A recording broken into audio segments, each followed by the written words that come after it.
Sampai di Madinah mereka mendapatkan tempat-tempat yang di sana adalah tempat untuk menginap, ya. Tidak ada penginapan, yang ada adalah ya rumahnya saudara-saudara kaum muslimin. Karena setiap rumah saudara kaum muslimin itu adalah sebagai penginapan. Nah, sehingga mereka datang ke kaum muslimin di sana di Madinah dan menginap di sana untuk sementara waktu sambil mencari tempat yang untuk membuat rumah masing-masing. Jemaah sekalian, itulah ya pentingnya kita sebagai seorang muslim memiliki rumah yang cukup besar. Sehingga ketika ada saudara kita yang tidak punya mungkin tempat untuk menginap, maka rumah kita bisa kita gunakan untuk saudara kita itu. Pastikan kita memiliki kamar lah, minimal kamar.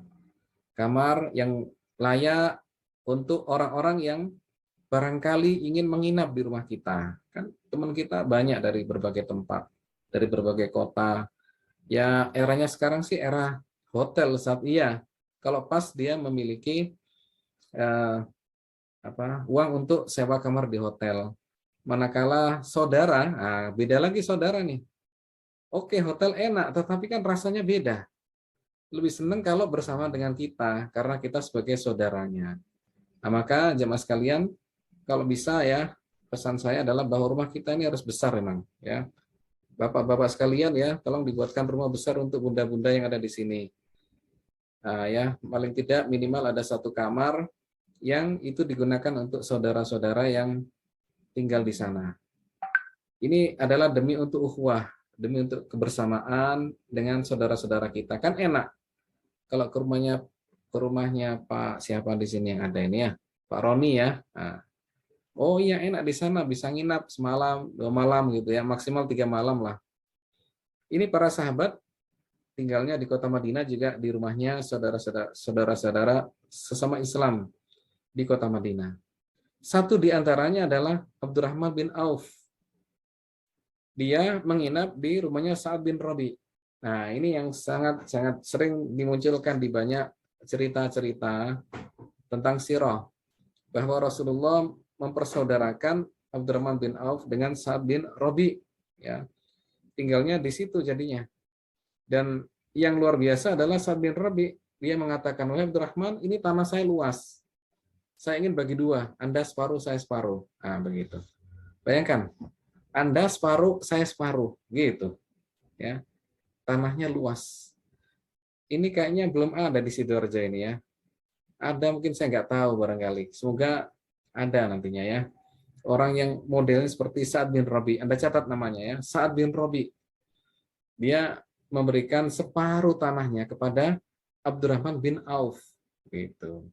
Termasuk rumahnya nih, kalau perlu bagi dua, kita bagi dua. Anda separuh, saya separuh. Bayangkan ya. Anda bayangkan, ini luar biasa. Luar biasa. Orang perlu belajar sirah itu di sini. Ketika ada di antara kita yang ribut masalah tanah ya, warisan 1 meter, 2 meter, ada selisih gitu ya, kok rame, sampai urusan ke pengadilan dan sebagainya, itu berarti belum pernah baca sirah nabawiyah, belum pernah baca kisah tentang Sa'ad bin Rabi dengan Abdurrahman bin Auf. Jadi memberikan separuh hartanya. Jadi hartaku siap separuh, Anda separuh saya. Kalau bahasa sekarang itu berangkas saya ini siap bagi dua nih. Nah, gitu ya. Ya Allah. Dan isinya bukan berangkasnya doang, isinya yang penting. Nah, gitu. Rekeningnya gitu juga kalau bahasa sekarang ya. Rekening isinya ini siap bagi dua, Anda dan saya. Allahu Akbar. Ini ya, belum tentu ada orang seperti ini di zaman kita ini, di era kita ini. Harapan saya semoga ada meskipun saya tidak tahu. Terutama dari Sidoarjo insya Allah ya. Amin. Kita amini dulu ya. Maka orang yang belajar ini dan tahu urusan-urusan tanah ini dan itu nggak perlu ribut sudah. Hidup ini nggak perlu banyak ribut. Hidup ini butuh ketenangan ya. Biarpun itu tanah 1,5 jengkal kali sekian, Ustaz, itu 1,5 meter kali ke belakang, Ustaz. Udah nggak apa-apa. Saya punya tetangga nih ya, saya punya tetangga. Punya tetangga agak sedikit jauh. Dia ada masalah dengan sebelah rumahnya. Karena sebelah rumahnya itu minta 1 meter ya untuk lorong katanya begitu. Ternyata tidak lorong tidak untuk jalan, tapi lorong untuk space aja, hanya ingin ada jarak. Yang diminta hanya dia ternyata. Sementara orang tetangganya itu dia tidak memberikan 1 meternya. Kalau adil kan yang sini ngasih 1 meter, sana ngasih 1 meter kan begitu.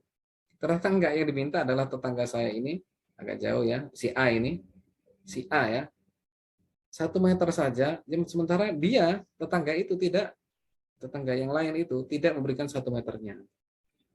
Ya alhamdulillah ya, karena berpendidikan dan dia paham juga banyak belajar Islam ya, ikut-ikut kajian-kajian, akhirnya sudahlah, Allah Maha Kaya.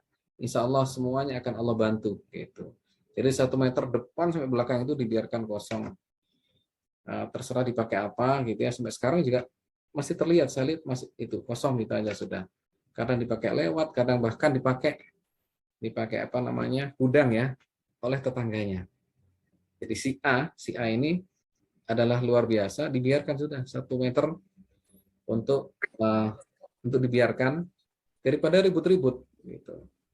Dan ternyata ini ya, beberapa waktu kemudian setelah masalah ini berlalu ya, Allah berikan rezeki yang luar biasa. Toko yang tadinya ya sepi menjadi ramai gitu. Dan kemudian bisa membeli 1 unit rumah di kawasan Citraland ya, Green Lake.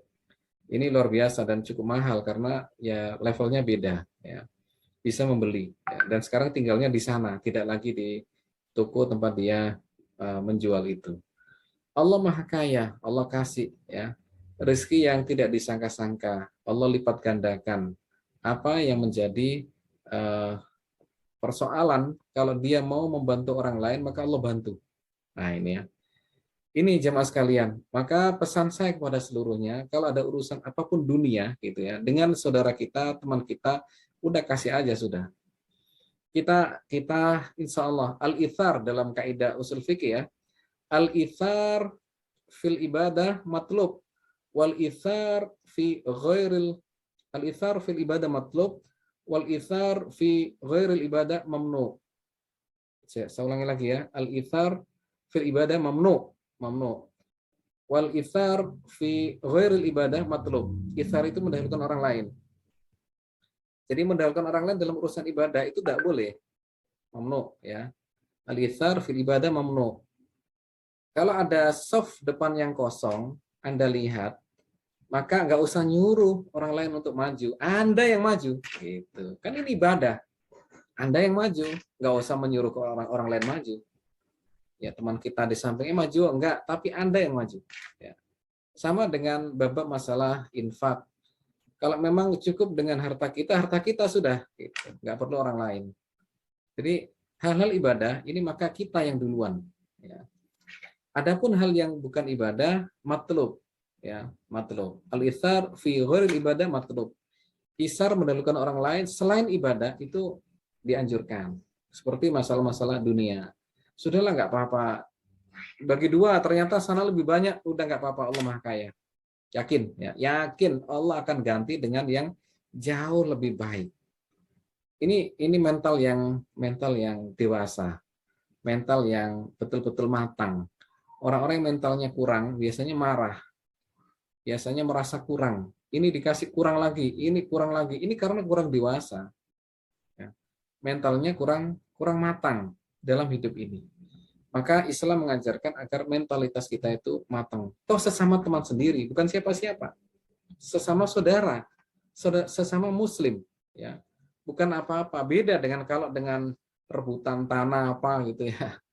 Misalkan kemerdekaan bangsa kan beda. Bab masalah itu tidak sama. Ini adalah bab masalah kita memberi atau tidak memberi. Maka kita anjurkan bahwa al-ithar fi ghairil ibadah matlub. Anda mendahulukan saudara kita, hal selain ibadah itu adalah hal yang dianjurkan. Ingat ya, tadi Sa'ad bin Rabi namanya, yang dia memberikan separuh hartanya siap kepada Abdurrahman bin Auf. Separuh harta, ya, bukan separuh, tidak hanya separuh isi rekening ya, tetapi adalah harta-harta berarti keseluruhan. Baik, bahkan ada riwayat yang menyebutkan bahwa Kalau masih belum mendapatkan istri gitu ya, ini dia punya beberapa istri. Nah, gitu. Dia siap untuk melepaskan kalau memang itu diminta oleh saudaranya. Ini beberapa riwayat. Karena waktu itu belum ada pembatasan bab masalah istri. Begitu turun maka dilepas ya. Dilepas sebagian sehingga dipegang yang sebagian. Baik, jemaah sekalian, itulah ya Sa'ad bin Rabi namanya yang siap berbagi kepada saudara sendiri ya, dengan separuh hartanya. Dan Anda lihat bagaimana respon Abdurrahman bin Auf ketika ditawari untuk mengambil separuh hartanya. Apa kata Abdurrahman? Tunjukkan aku dulani ala suk ya. Tunjukkan aku di mana ada pasar. Saya akan berusaha di sana. Begitu. Jadi ketika dikasih itu loh, dia tidak langsung iya terima kasih matur suwun, nggak begitu ya. Kalau kita kan orang-orang kita ini ya, dikasih iya alhamdulillah terima kasih ini rezeki nomplok kan gitu ya. Tapi tidak bagi dia. Ya terima kasih tetapi saya minta di mana ada pasar. Saya akan berusaha di sana. Sehingga Abdurrahman bin Auf tidak serta-merta mengambil. Dia ingin berusaha gitu. Maka ini ya, ini mental yang luar biasa ini. Mentalnya bukan mental tangan di bawah, tapi mentalnya ada mental tangan di atas. Namanya adalah Abdurrahman bin Auf. Dikasih itu loh, tidak mau serta-merta menerima. Tunjukkan aku mana pasar. Gitu. Ini keindahan yang luar biasa. Kalau tatanan ini ada di sekitar kita semuanya. Hidup tenang, udah enak sudah. Saling percaya kita itu. Siap ngasih dan kalaupun dikasih juga tidak serta-merta untuk betul-betul. Kalau terpaksa ambil, selama tidak terpaksa enggak. Gitu ya.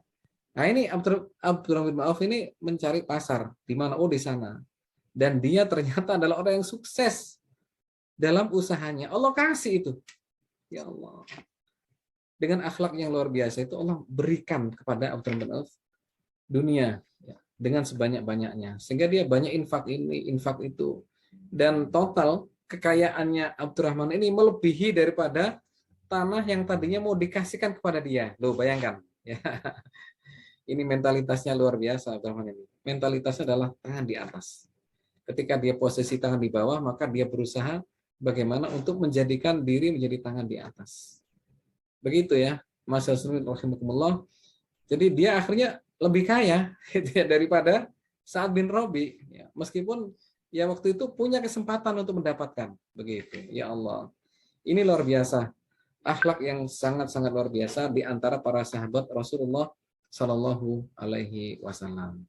Yang satu suka memberi, yang satu tidak suka diberi, gitu ya. Jadi yang dua-duanya adalah sebagai contoh ya. Baik Sa'ad bin Rabi yang suka memberi menjadi contoh bagi kita semuanya, juga Abdurrahman bin Auf yang tidak serta-merta ya mau menerima pemberian, tapi cenderung untuk berusaha keras juga menjadi contoh untuk kita semuanya.